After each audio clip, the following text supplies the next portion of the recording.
Impressive, because we played against an incredible side, team that's in an unbelievable run of form. Only lost once, won all the other games.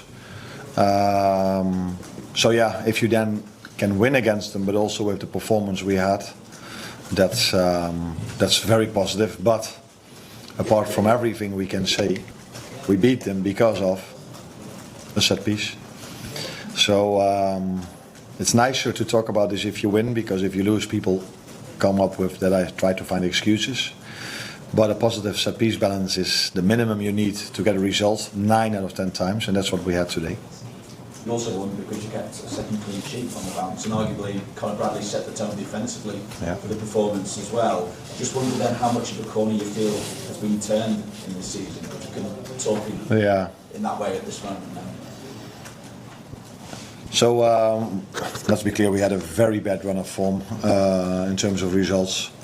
No excuse in the world can make up for us losing so many games, but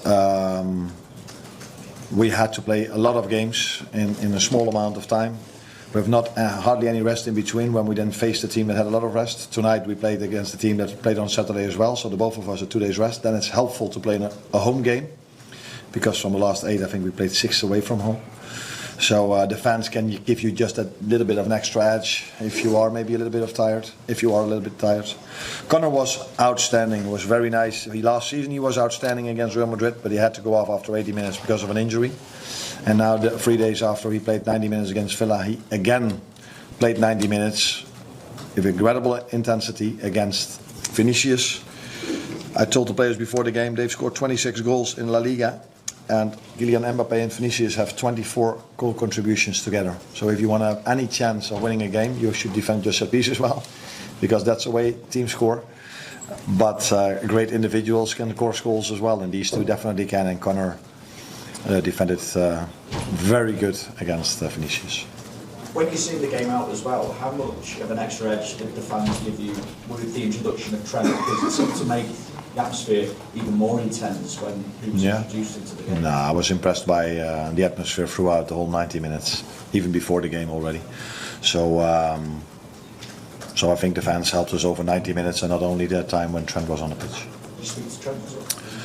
Only short afterwards. I gave him a hug. I don't even exactly know what I said, but probably not a lot. But every time I will meet him, I will either give him a hug or talk to him, because he's been very special to me as a player and as a human being. Arne, Juan Diego for Passport in Spain. What have been English? What have been the common points? ¿Qué han sido los puntos en común en el partido de Aston Villa? Y what are the strengths of the team from these two performances that you want to build from them for future matches? The common points. I think both teams played quite similar against us. Maybe the difference was that I told the players today that I wanted them to either press really high or go to a low block, because Vinicius and Mbappe are, for so many reasons, incredible players, but their deep runs, timing of deep runs, their pace is next level. So don't give away any space in behind, and that's what our last line did very well tonight. So a very solid defensive performance in both games. But it also helps if you are not 1 goal down or 2 goals down, because if you're 1 or 2 goals down, you need to take extra risk. You need to force much more, and if you have to force and take extra risk, then you're sometimes a bit exposed on the other side as well. But in my opinion, in general, even the games we've lost, we have hardly conceded a chance, except for the set-piece goals, of course, we conceded. Hi Arne, on Alexis McAllister scored against Real Madrid last year as well, so I guess that's quite a nice habit to have, but also do you feel that after the injuries he's had at the start of the season, he's now finally back to his best? Yeah, but I don't think he's the only one. I think I just spoke about Conor Bradley, who now, I think for the first time in a long time, played twice 90 minutes in 3 days. It's the same is to be said about Maka. I think all the players, they need a bit of time. Sometimes to adjust to the Premier League, sometimes to adjust to the limited rest we've had. And then in other leagues, I think 15 to 20 games in almost any other league, if you are a big club, or easy wins. But in the Premier League, there's never an easy win, and that is something you need to adjust to as well. So if you miss pre-season, or if you come from a different league, or if you're a bit younger, then these are things you need to adjust to. And Conor Bradley has only played 30, 40 games for us, and Maka is after Villa and also, by the way, against Palace, where he had a decent performance. He and the team are getting fitter and fitter, and that is the first step we have to make for us to get results in again. Arne, that's two years running that you've kept Kylian Mbappe largely quiet. He looked pretty much unstoppable against everyone else. Is there something special you're doing too? You mentioned there that you said to the players beforehand, you pointed out the stats.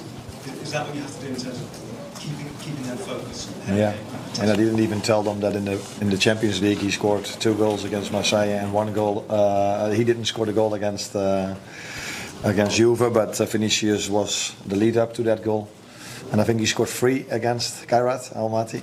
So I don't think you can ever control these two completely, but you can do a few things well. But I even saw today, so the biggest chance they got was when Vinicius played the ball towards Bellingham, because they have more than only these two. They have all very good players, and that is difficult to control them completely, because Kylian Mbappe was more than a few times in dangerous zones. But I think we did almost the maximum you can do against these two individuals. Ollie, away from the mic.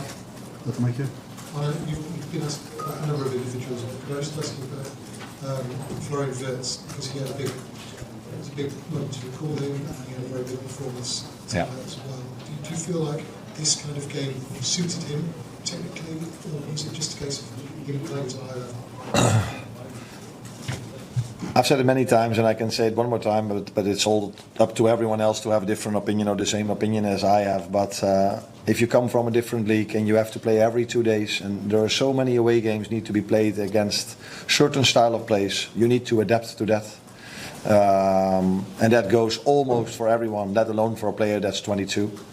And I think he's working incredibly hard to adapt as soon as he can, and he's been so unlucky throughout his career here at Liverpool, because even today he created so many chances for the team, but the goal we scored, it wasn't an assist or a goal from him.